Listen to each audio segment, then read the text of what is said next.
Class 7 chapter आपका चल रहा था 13। चैप्टर नंबर 13 में हम सीख रहे थे सिमेट्री, समरूपता। तो सिमेट्री में देखो नेक्स्ट सवाल है, सवाल नंबर 3 करेंगे हम। देखिए, state the number of lines of symmetry for the following set. यानी कि आपको आकृतियां दी गई होंगी, उन आकृतियों में आपको line of the symmetry draw करनी है। तो लाइन ऑफ द सिमेट्री किस तरीके से ड्रॉ करेंगे वो सीखेंगे। पहला है आपका एक सर्किल। आपने सबसे पहले सर्किल ड्रॉ करा। अब सर्किल में जो हमारी लाइन ऑफ द सिमेट्री होती है, मैंने पीछे में बताया था, ये जो सर्किल होता है इससे हम इनफाइनाइट लाइन सिमेट्री ड्रॉ कर सकते हैं। जैसे इसका सेंटर पॉइंट होगा, इस सेंटर पॉइंट से हम इसमें से देखिए इस तरीके से लाइन सिमेट्री हो गई। अब इस तरीके से लाइन सिमेट्री हो गई और इस तरीके से लाइन सिमेट्री ड्रॉ कर सकते हैं। देखिए आप देख रहे होंगे इसमें कितनी भी लाइन सिमेट्री ड्रॉ करी जा सकती है इसमें।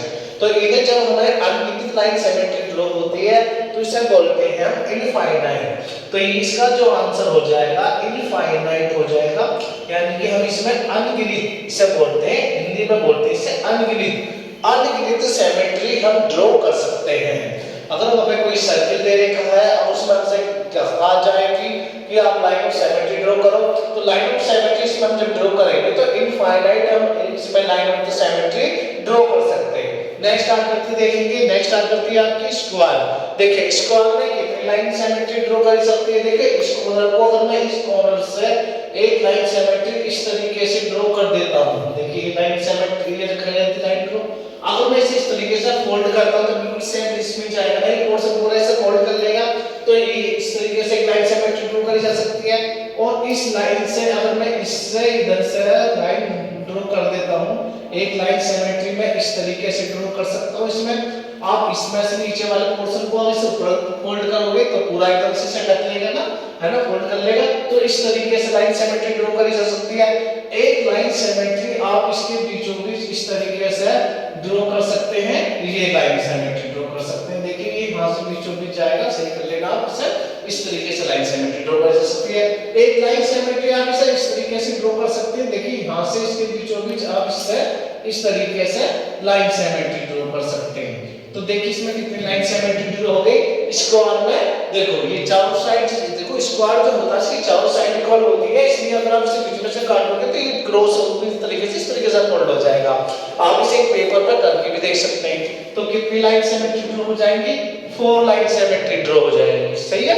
अब देखते हैं ए रेक्टेंगल। एक रेक्टेंगल क्या होता है? एक आयत होता है, जिसे हिंदी में हम आयत बोलते हैं। तो ये रेक्टेंगल आपको देखो, रेक्टेंगल में क्या होता है? अपोजिट साइड इक्वल होती है।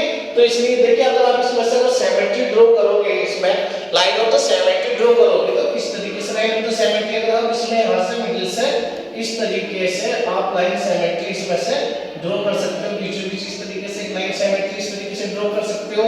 अगर आप इस पोर्शन को इस तरीके से फोल्ड करो तो एकदम से फोल्ड हो जाएगी। अब देखिए नेक्स्ट हम एक लाइन सिमेट्री ड्रॉ कर सकते हैं। अगर हम इसे इस तरीके से लाइन सिमेट्री ड्रॉ करें तो इस तरीके से लाइन सिमेट्री ड्रॉ हो सकती है। तो आपने देखा इसमें देखिए कितनी लाइन सिमेट्री ड्रॉ हो गई? 2 लाइन सिमेट्री ड्रॉ हो गई। तो हमने रेक्टेंगल में कितनी लाइन सिमेट्री ड्रॉ कर ली? 2 लाइन सिमेट्री ड्रॉ कर ली। तो अब इसी के अकॉर्डिंग आपको जितनी भी आकृतियां आपको दे रखी हैं आपके सवाल नंबर 2 में, देखिए मैंने इसमें आपको ए करा दिया, बी करा दिया और डी करा दिया। आपको बाकी जो इसके बचे हुए पार्ट है आपको HW में करने हैं। HW में जो बचे हुए पार्ट करेंगे आप इसके सवाल नंबर 2 के जो और पार्ट जितने भी बच रहे हैं इसके, तो जितने भी बच रहे हैं, जैसे आपने ए करा, आपने बी करा और आपने डी करा, तो यहाँ पे आपका सी रह गया, ई रह गया, एफ रह गया और जी रह गया और एच रह गया। ये सारे के सारे पार्ट आप इसमें करोगे, HW में करोगे। Thank you class.